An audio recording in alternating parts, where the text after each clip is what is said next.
13 Mei 98. Kira-kira pukul 5 sore, saya dan suami pergi mengantar pesanan kue ke suatu tempat di Jakarta Barat. Sampai di sebuah kawasan pertokoan dekat Polsek, kami melihat kerumunan orang. Mereka berteriak-teriak, yang bukan Cina mundur dan yang Cina diam di tempat, jangan bergerak. Melihat hal itu, suami saya menghentikan motornya dan berputar untuk pulang. Baru sekitar 100 meter putar balik, tiba-tiba motor kami terjatuh dan terjadi benturan keras di jalanan. Suami saya pingsan. Orang-orang datang berlarian ke arah kami sambil berteriak, "Ini Cina, ini Cina." Badan saya kemudian digendong dan dioper ke sana kemari tak karuan. Saya mendengar banyak suara laki-laki. Setelah itu, saya tidak ingat apa-apa lagi. Kemana dan bagaimana saya diperlakukan, saya tidak tahu persis. Saya seolah-olah merasa mati. Ketika terbangun, sekujur badan saya perih tak terhingga, termasuk vagina saya. Saya melihat 2 perempuan berjilbab dan 1 laki-laki. Mereka mengelilingi saya sambil mengompres badan saya dengan air hangat.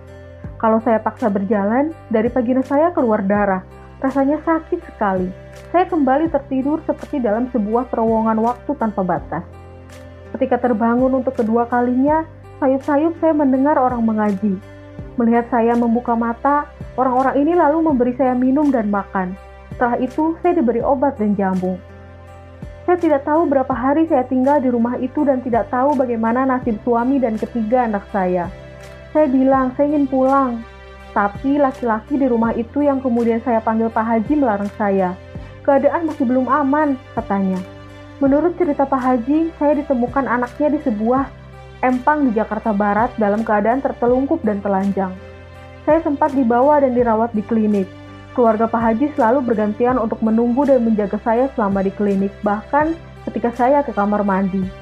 Setelah seminggu dirawat di klinik, saya diperbolehkan pulang dan minta diantar pulang ke rumah.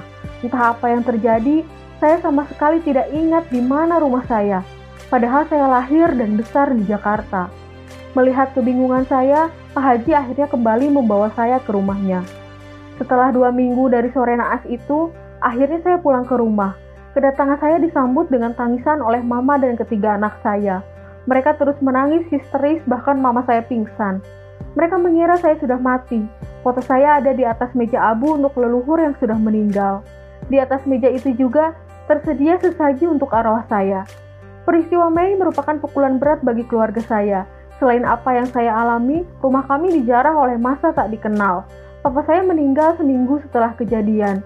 Keluarga sangat bersyukur saya masih hidup, tapi tidak dengan suami saya. Saya dianggap pembawa petaka yang membuat hidupnya susah. Saya, mama, dan anak-anak diusir dari rumah. Dalam keadaan terpuruk, akhirnya saya kembali ke rumah Pak Haji. Keluarga Pak Haji menerima saya dengan hati terbuka, bahkan saya diberi pinjaman modal untuk buka usaha kue lagi. Pak Haji juga membantu biaya sekolah anak-anak saya saat usaha saya masih belum besar seperti sekarang. Keluarga Pak Haji adalah keluarga saya. Meskipun kami berbeda keyakinan, Pak Haji bersedia mengangkat saya sebagai anak.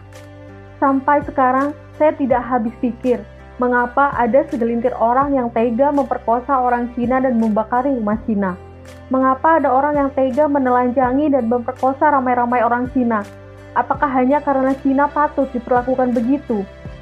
Saat ini saya terus berjuang melupakan kejadian Mei. Saya tidak ingin membenci siapapun. Keluarga Pak Haji telah mengajarkan hal yang paling bernilai pada saya, yaitu tentang sebuah kasih sayang yang tulus.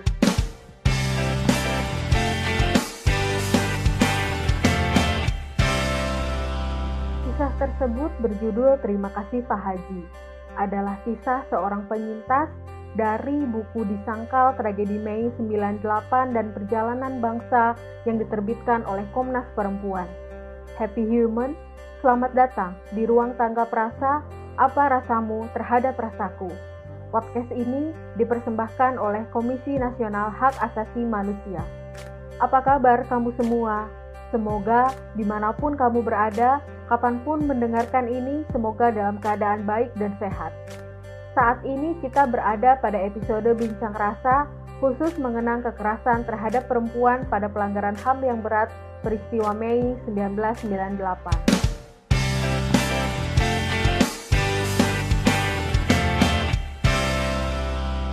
Terima kasih Ayu untuk openingnya. Nah, Happy Humans, untuk episode Bincang Rasa kali ini, kita akan ngobrol-ngobrol langsung dengan Mbak Andi Yentriani.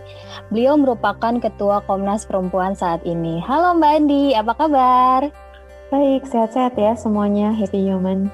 Mengawali Bincang Rasa kali ini, Mbak Andi bisa cerita dong ke Happy Humans, sebenarnya apa sih yang terjadi saat itu, apa yang melatar belakangi terjadinya kekerasan terhadap perempuan pada peristiwa Mei tersebut. Dan sampai saat ini kemajuan penyelesaian kasusnya itu bagaimana sih Mbak? Kalau kita merujuk pada laporan tim gabungan pencari fakta untuk kerusuhan Mei 98, kita diajak untuk memahami bahwa kerusuhan yang terjadi pada saat itu tidak datang di ruang hampa. Ada aras makro yang juga dipengaruhi dengan resesi ekonomi yang sudah dimulai sejak pertengahan tahun 97, tetapi juga ada persoalan politik terutama karena pemerintahan Orde Baru yang dipimpin oleh Pak Presiden Soeharto selama lebih 3 dekade itu telah menyisakan berbagai persoalan-persoalan terkait dengan kesenjangan sosial yang ada maupun pelanggaran pada hak-hak dasar dan kebebasan fundamental dari warga. Nah, ini kemudian berpadu pada sebuah pengalaman sejarah yang berturut-turut di mana ada diskriminasi berbasis rasial yang diarahkan kepada komunitas Tionghoa yang dilakukan secara sangat sistematis melalui kebijakan-kebijakan negara yang menyebabkan kelompok Tionghoa ini selain memang dipandang sebagai makhluk ekonomi yang gampang kemudian dipersalahkan ketika terjadi krisis ekonomi, tetapi juga saat yang bersamaan menjadi umpan ya yang baik untuk sebuah persoalan politik. Nah, itu di aras makronya. Tetapi kalau kita lihat pada banyak sejarah konflik, kekerasan terhadap perempuan itu juga merupakan strategi yang dianggap jitu untuk melakukan intimidasi kepada komunitas tertentu ya, karena kan perempuan itu kan dianggap sebagai pihak yang lemah, jadi pihak yang laki-laki diharapkan mampu untuk melakukan perlindungan gitu. Sehingga ketika lawan berhasil menyerang yang kelompok perempuannya, terutama dengan melakukan tindakan kekerasan seksual khususnya perkosaan, maka si laki-laki di dalam komunitas itu dianggap tidak mampu untuk melakukan perlindungan. Dan ini akan menimbulkan teror ataupun rasa ketakutan yang luar biasa, tidak saja kepada komunitas yang langsung dituju, tapi juga kepada perempuan pada umumnya. Karena itu, tindakan kekerasan seksual ini dianggap sebagai sebuah bagian yang memang direncanakan untuk melakukan teror kepada komunitas yang dituju, dalam hal ini komunitas Tionghoa, tapi juga kepada masyarakat secara umum. Nah, itu yang kalau kita baca ya dari tim gabungan pencari fakta kerusuhan Mei 98 yang terdiri baik itu dari unsur pemerintah maupun dari unsur masyarakat yang ini sifatnya independen gitu, dan mereka menemukan bahwa situasi baik itu di aras makro maupun bagaimana persepsi di dalam masyarakat tentang gender mempengaruhi dan melatar belakangi terjadinya tindak kekerasan seksual di dalam kerusuhan Mei 98. Kan kita juga harus bisa melihat bahwa peristiwa kerusuhan Mei 98 ini sehari sebelumnya terjadi penembakan ya pada kawan-kawan mahasiswa Trisakti, dan kemudian dia terjadi di beberapa kota besar selain di Jakarta. Nah, sampai sekarang memang dia belum bisa dituntaskan, terlebih karena kita lihat komitmen politik untuk menyelesaikannya ini masih kurang ya. Kita tahu bahwa untuk kasus-kasus pelanggaran HAM berat sesuai dengan Undang-Undang Nomor 26 Tahun 2000 tentang Pengadilan HAM itu membutuhkan persetujuan termasuk dari lembaga legislatif untuk bisa membangun pengadilan ad hoc hak asasi manusia. Nah, selama ini kita lihat dari keputusan Badan Legislatif itu menempatkan kerusuhan Mei 98 sebagai satu rangkaian dengan peristiwa penembakan Trisakti itu tidak menyatakan bahwa temuan dari Komnas HAM maupun TGPF tentang kerusuhan Mei 98 ini sebagai pelanggaran HAM berat. Akibatnya nasibnya seperti terkatung-katung. Nah, hal yang lain juga menurut saya sangat penting adalah meskipun data tentang jumlah nyawa yang hilang ataupun meninggal dunia ataupun yang luka serta jumlah lain dari kerusakan-kerusakan diakibatkan kerusuhan ini sebetulnya juga berbeda-beda, tetapi data yang tidak juga utuh diperoleh dari kekerasan seksual itu yang paling banyak digunakan sebagai alasan untuk menunda penuntasan kasus Mei 98. Ya, Mbak Andi, untuk kasus kekerasan seksual di bulan Mei 98 itu kan ini udah berlalu cukup lama ya, 23 tahun semenjak dari kejadian itu. Nah, mungkin happy humans yang sekarang ini belum mengalami itu. Kebanyakan happy humans sekarang ini mungkin belum mengalami kejadian atau reformasi 98. Ada mereka yang mungkin masih terlalu kecil, ada mungkin yang juga belum lahir. Nah, mungkin bisa digambarkan ya kekerasan seksual terhadap perempuan itu yang menjadi korban itu seperti apa ya? Kan tidak hanya terjadi di Jakarta tapi juga terjadi di berbagai daerah sebenarnya kan. Bisa digambarkan nggak agar happy humans ini tahu bahwa sebenarnya kekerasan seksual yang terjadi di tahun 98 itu cukup masif gitu. Dari temuan tim gabungan pencari fakta untuk kerusuhan Mei 98, peristiwa kekerasan seksualnya itu cukup beragam ya. Hanya saja karena keterbatasan dari hukum pidana di Indonesia, maka penamaan dari tindakan kekerasannya juga jadi sangat sederhana dan tidak mencerminkan kedalaman dari pengalaman tersebut. Misalnya saja TGPF, Tim Gabungan Pencari Fakta, itu memisahkan antara perkosaan dan perkosaan dengan penganiayaan.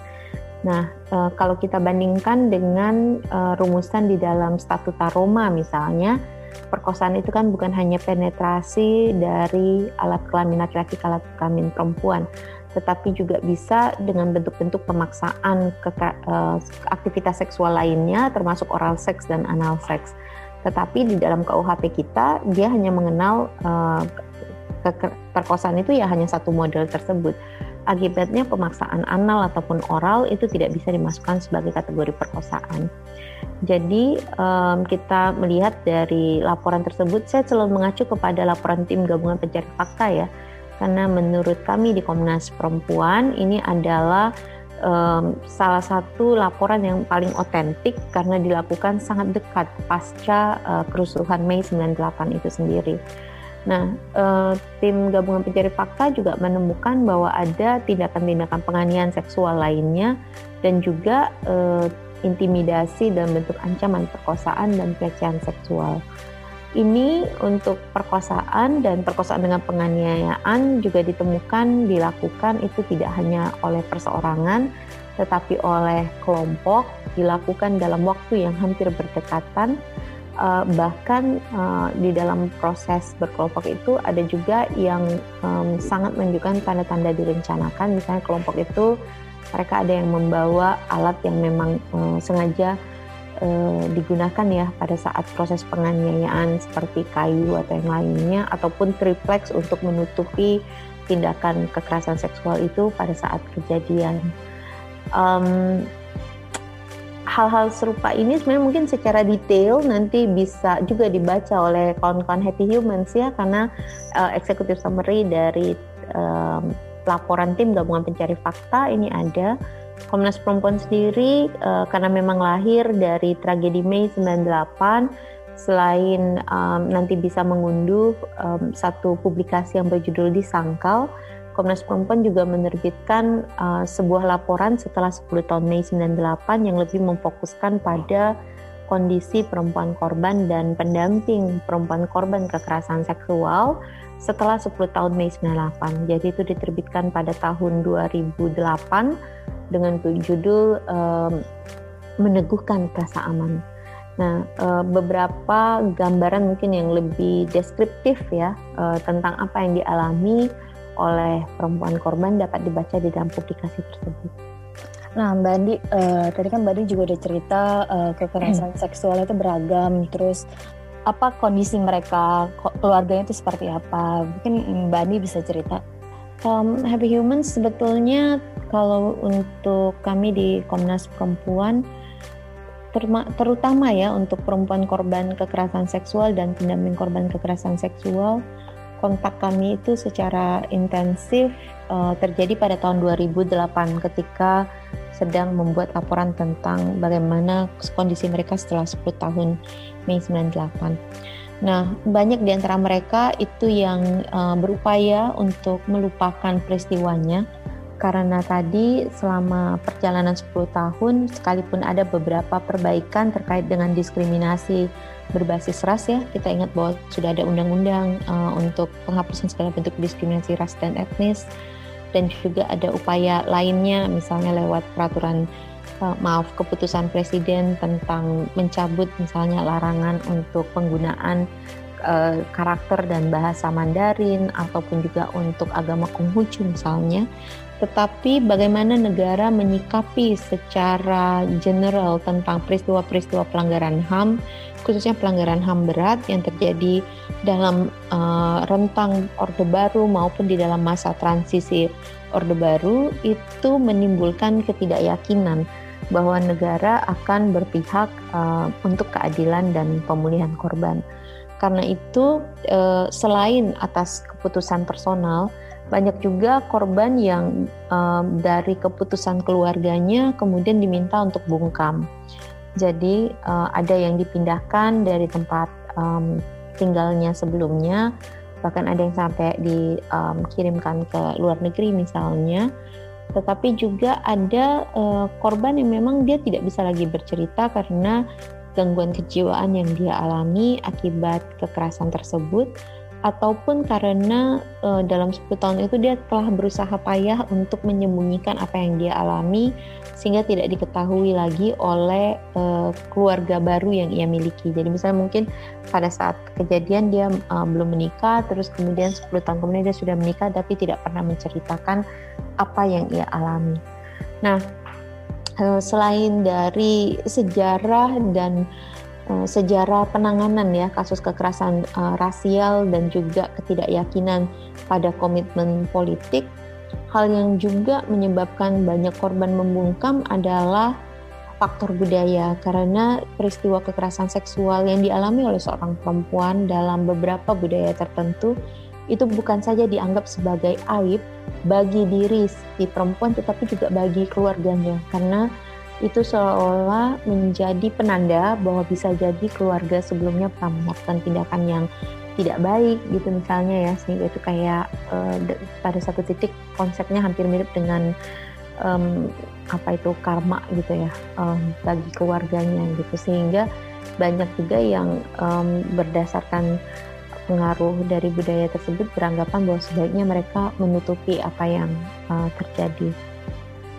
Sejumlah dari korban dan pendamping korban yang kami temui itu juga ada yang hidup dalam kekurangan karena memang peristiwa itu begitu menohok dirinya ya, jadi mereka kehilangan daya untuk bisa beraktivitas dengan optimal. Saya bilang pendamping karena sejumlah pendamping juga ada yang menjadi sangat lejar ya, jadi burn out sekali. Dan mereka juga ada yang sama sekali tidak mau diingatkan dengan peristiwa Mei 98. Jadi bukan hanya korban yang membungkam, tapi untuk para pendamping juga sampai tidak mau diingatkan sama sekali tentang peristiwa yang harus mereka dampingi itu. Nah, hal lain juga yang kami temukan dari kondisi korban dan keluarganya adalah mereka sebetulnya di saat yang bersamaan terus menanti apakah ada kemungkinan dari negara ini dan juga dari masyarakat ya untuk bergerak melakukan dukungan bagi mereka dalam memperjuangkan keadilan. Kenapa saya bilang juga dari masyarakat? Karena kan selama ini kita lihat ya bahwa negara seolah-olah membiarkan kontroversi yang ada di dalam masyarakat terkait dengan tragedi kekerasan seksual ini, tragedi Mei 98, dan itu seringkali kemudian menjadi cara untuk melakukan cacian ataupun ejekan kepada korban dan komunitasnya. Dan itu direkatkan sangat dengan perjalanan stigma berbasis ras ya, misalnya dikaitkan dengan rasa nasionalisme dan lain-lain. Sesederhana begini, kita tahu pada peristiwa Mei 98 itu banyak komunitas Tionghoa yang kemudian berusaha untuk menyelamatkan dirinya dengan pergi ke luar negeri kalau mereka mampu. Tetapi itu dijadikan sebagai sebuah indikasi bahwa kelompok ini tidak cukup nasionalis misalnya, dan juga selebihnya kalau misalnya mereka menyampaikan apa yang dialami itu dianggap sebagai sesuatu yang sedang mencemarkan nama baik Indonesia. Nah, korban kan mengamati itu dan mereka semakin tidak berani tampil. Ketika pun mereka bisa tampil waktu di tahun 98 itu ya, ada yang kemudian dia kehilangan kemampuan berbahasa Indonesia. Jadi dia dianggap sebagai seseorang yang tidak cakap hukum gitu. Nah, ini kemudian menjadi seloroh gitu atau bahan ejekan masyarakat gitu tentang bahwa kasus ini sebenarnya mengada-ada. Tetapi coba kita bayangkan skenario lain. Seandainya ini kan sebuah situasi yang sangat mencekam ya, orang lagi dalam pembakaran, terus ada penjarahan, ada pemukulan, penganiayaan, terus terjadi perkosaan. Lalu si perempuan korban ini kalau dia pun mampu untuk bicara dengan runut, saya sih di Komnas Perempuan ya, dan juga dari pengalaman berdiskusi, merasa cukup yakin bahwa akan ada banyak orang yang akan mempertanyakan, betul nggak dia korban? Kok dia bisa-bisanya bisa menceritakan itu dengan baik? Jangan-jangan itu adalah skenario yang dia hafal gitu misalnya. Jadi memang situasi masyarakatnya sendiri belum memungkinkan korban untuk menyatakan pengalamannya. Ini sebetulnya di dalam laporan pelapor khusus PBB ya pada tahun 98 ketika dia melakukan kunjungan resmi ke Indonesia, pelapor khusus PBB untuk kekerasan terhadap perempuan bernama Radhika Kumaraswamy menyatakan masalah yang juga sangat sentral yang harus diatasi adalah budaya penyangkalan terhadap kekerasan seksual yang dialami oleh perempuan. Nah, ini tadi sikap negara yang juga komitmen politiknya disangsikan, dan sikap masyarakat yang masih kuat dengan budaya penyangkalan itu menyebabkan korban punya kecenderungan untuk berdiam diri saja dan menanti perubahan itu sampai mereka bisa menyatakan dirinya dan apa yang ia alami. Saya pikir itu ya yang bisa disampaikan pada tahun 2021 ini, 23 tahun berlalu, kita sama-sama bisa mengamati bahwa sebetulnya tidak terlalu banyak ya perubahan di dalam proses dan dalam proses negara ya, maksud saya menyikapi pelanggaran HAM masa lalu.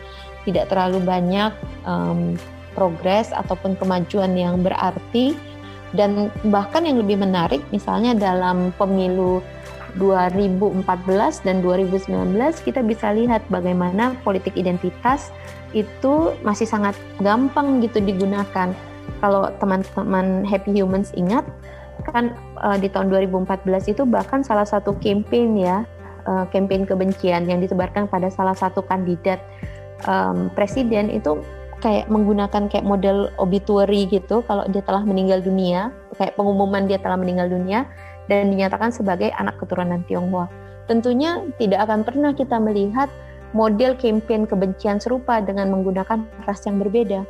Gitu, hanya akan dikenakan kepada ras Tionghoa. Itu sebetulnya secara sangat faktual menunjukkan diskriminasi berbasis ras itu masih ada.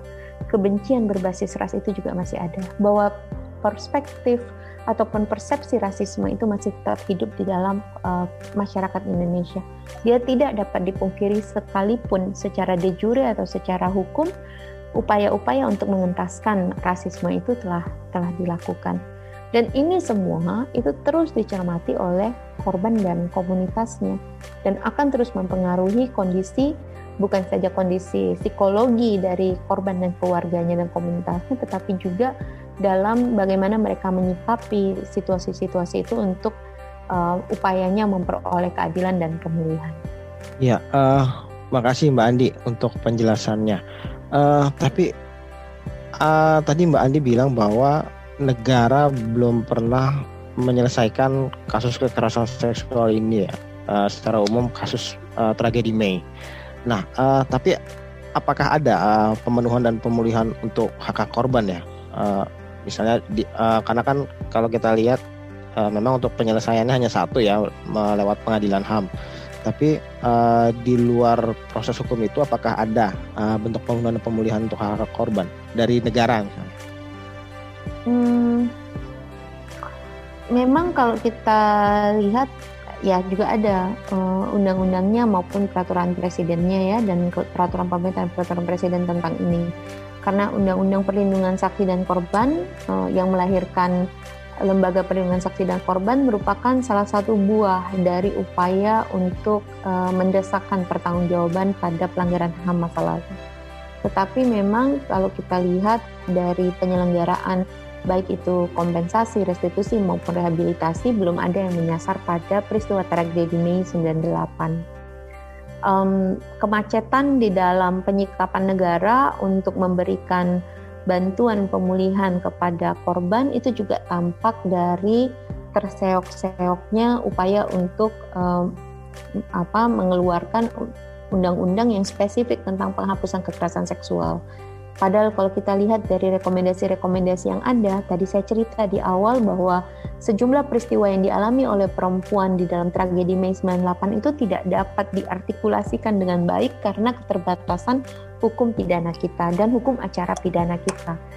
Tapi kan upaya revisi baik itu kitab hukum pidana maupun hukum acara pidana ini berlarut-larut, sementara rancangan penghapusan kekerasan seksual yang diharapkan menjadi terobosan dari hukum secara substantif maupun hukum secara formil itu juga belum menunjukkan titik terangnya. Bahkan kita sempat sama-sama mengawati ya bagaimana rancangan undang-undang penghapusan kekerasan seksual ini mendapatkan upaya untuk dijegal dalam proses perumusannya dan berlama-lama untuk bisa diadopsi menjadi sebuah agenda pembahasan legislasi. Nah, disebut dengan terobosan karena memang di dalam rancangan undang-undang penghapusan kekerasan seksual ini sangat menekankan pada tanggung jawab negara untuk melakukan pemulihan bagi korban, bukan saja soal pemidanaan pelakunya. Dan ini perlu ada dengan ataupun tanpa pengadilan, dengan ataupun tanpa pemidanaan dari pelaku itu sendiri. Itu sebetulnya langkah-langkah yang kita harapkan juga ada di dalam sikap pemerintah dan negara secara luas, tetapi belum terjadi. Nah, hal lain yang telah diupayakan komunitas korban juga bersama dengan Komisi Nasional Anti Kekerasan Terhadap Perempuan adalah untuk mencegah dia berulang di masa mendatang. Dan ini sangat penting, bukan saja melalui langkah-langkah kebijakan atau langkah-langkah yang sifatnya formil yuridis, tetapi juga melalui pendekatan-pendekatan pendidikan sosiokultural. Nah, langkah ini antara lain dilakukan dengan membuat memorialisasi sebuah ruang publik bersama yang memungkinkan masyarakat mengetahui apa yang terjadi, berefleksi pada peristiwa tersebut, dan kemudian bersama-sama membangun komitmen agar mencoba menjaga, mengawal supaya peristiwa serupa tidak berulang. Nah, salah satu yang dilakukan itu dengan mendirikan Prasasti Mei 98 di TPU Pondok Rangon. Ini sangat penting karena TPU Pondok Rangon itu menjadi tempat bersemayamnya korban Mei 98 akibat terbakar ya di dalam pusat-pusat pertokoan yang terutama mereka yang tidak dapat diidentifikasikan. Ada sekitar 113 nisan di sana, meskipun dalam hitungan para relawan pada saat itu jumlah jenazah lebih daripada jumlah nisannya, karena kan banyak yang memang sudah tidak dapat diidentifikasi sehingga dikuburkan bersama. Dan ini menjadi sangat penting karena proses mendirikan Tugu Prasasti Mei 98 merupakan hasil perbincangan dari komunitas-komunitas korban, khususnya perempuan. Jadi dari mama-mama orang tua yang anak-anaknya hilang atau tidak bisa mereka kenali lagi dalam tragedi Mei 98, sebagian besarnya itu tinggal di daerah Klender, Bekasi. Dan juga mereka mendiskusikan ini bersama dengan ibu-ibu dari komunitas Tionghoa yang mereka mengalami dampak langsung dari penyerangan baik itu kehilangan misalnya harta benda atau juga orang-orang kesayangannya, sekalipun sejumlah dari mereka tidak mau mengidentifikasi dirinya apakah memang juga ada yang langsung menjadi korban kekerasan seksual.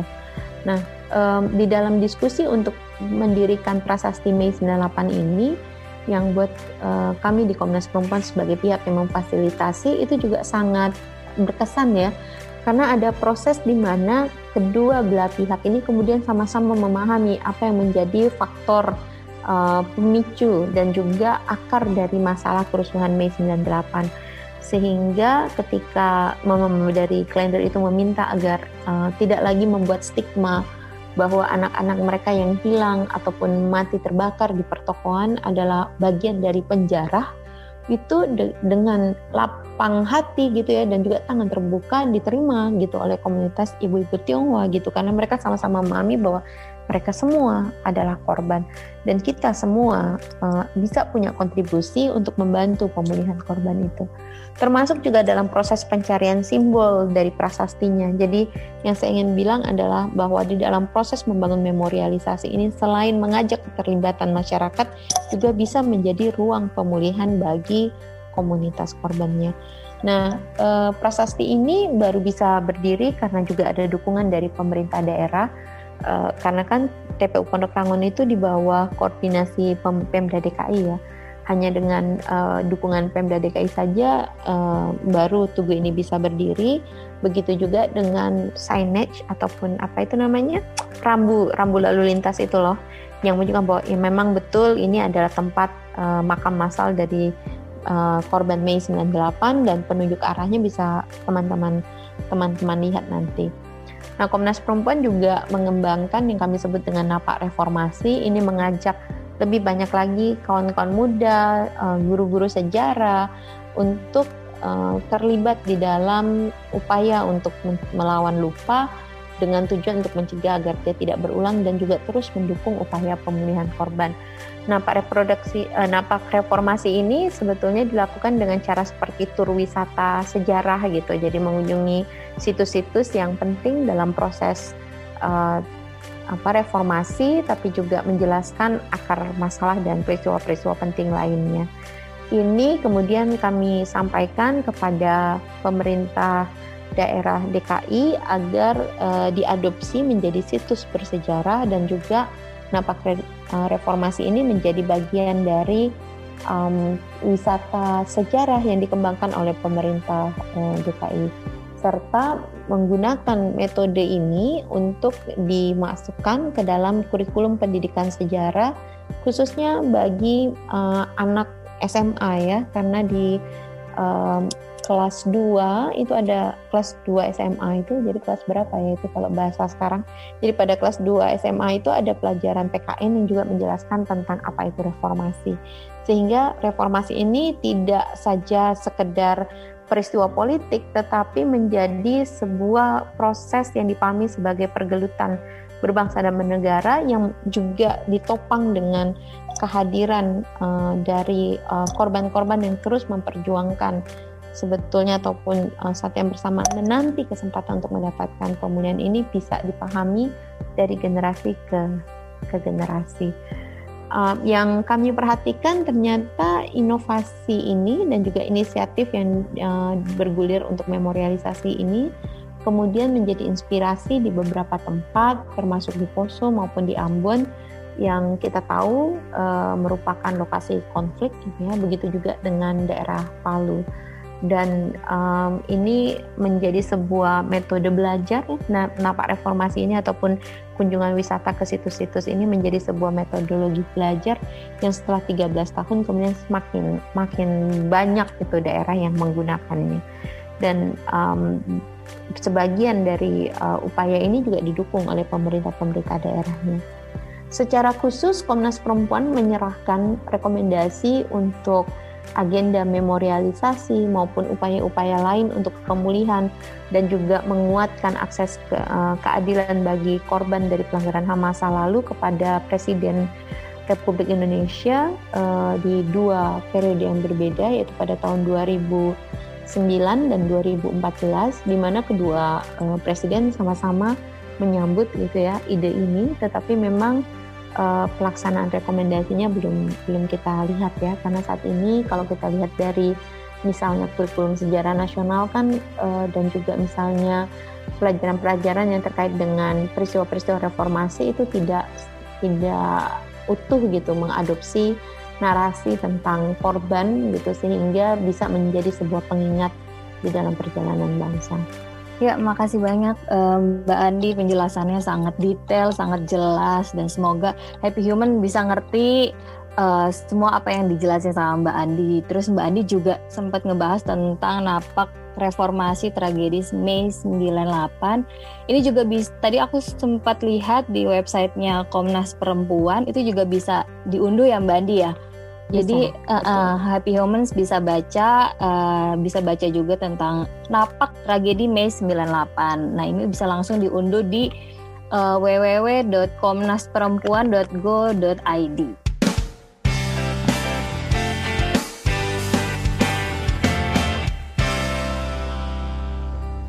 Nah, Mbak Andi, pertanyaan terakhir nih, ada nggak pesan Mbak Andi buat para Happy Humans dalam menanggapi isu-isu HAM, khususnya juga termasuk isu tragedi 98? Pesan untuk para pendengar untuk Happy Human dari Mbak Andi apa sih, Mbak? Khusus untuk tragedi Mei 98, saya ingat pada tahun 2008 ya, ketika membantu mengumpulkan informasi tentang kondisi korban dan para pendamping. Salah seorang pendamping itu membuat analogi yang sampai sekarang saya terus ingat gitu. Dia bilang, jangan kita pernah memaksa korban untuk maju tampil ke depan menyampaikan pengalamannya, sementara baik negara maupun masyarakat masih punya kecenderungan untuk menyangsikan ataupun menyangkal apa yang mereka alami. Karena itu dorongan kita bagi korban untuk maju ke depan itu bisa jadi justru akan mencederai korban. Mungkin langkah yang lebih baik kita lakukan adalah menyiapkan seluruhnya, seperti kita seorang panitia pesta perkawinan. Itu analogi yang dia buat ya.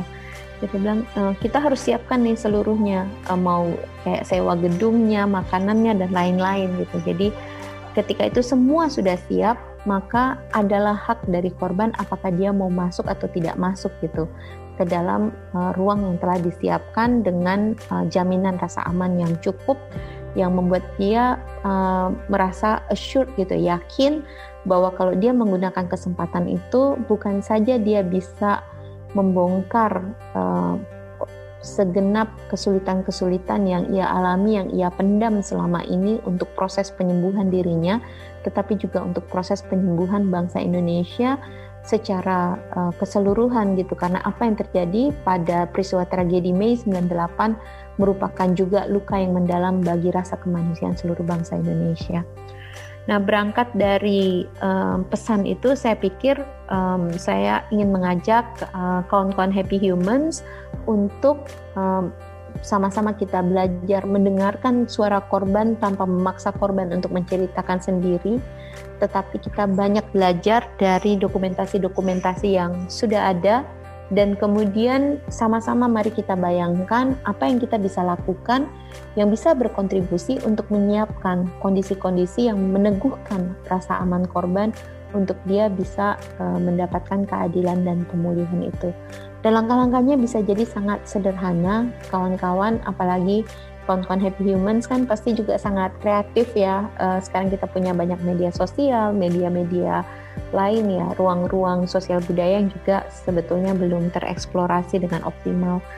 Dan dengan cara seperti itu, sambil juga menggandeng kerjasama dengan semua pihak, saya yakin bahwa satu waktu kita bukan saja bisa membuka ruang bagi korban-korban tragedi Mei 98, tapi juga bagi berbagai peristiwa pelanggaran HAM masa lalu lainnya, khususnya terkait dengan kekerasan seksual yang kita tahu dia memiliki dampak yang tidak mudah gitu ya bagi perempuan korban dan juga keluarganya, serta bisa meneguhkan upaya kita bersama menjadikan Indonesia sebagaimana yang kita cita-citakan, yaitu sebuah bangsa negara yang bisa memberikan rasa aman, adil, dan sejahtera bagi semua tanpa kecuali.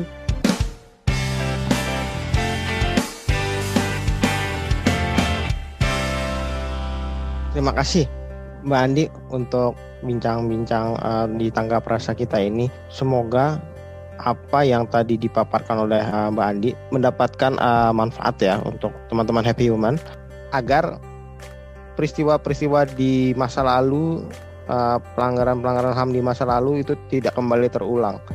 Kita pasti nggak mau ya tragedi Mei 98 itu terulang kembali di masa yang akan datang.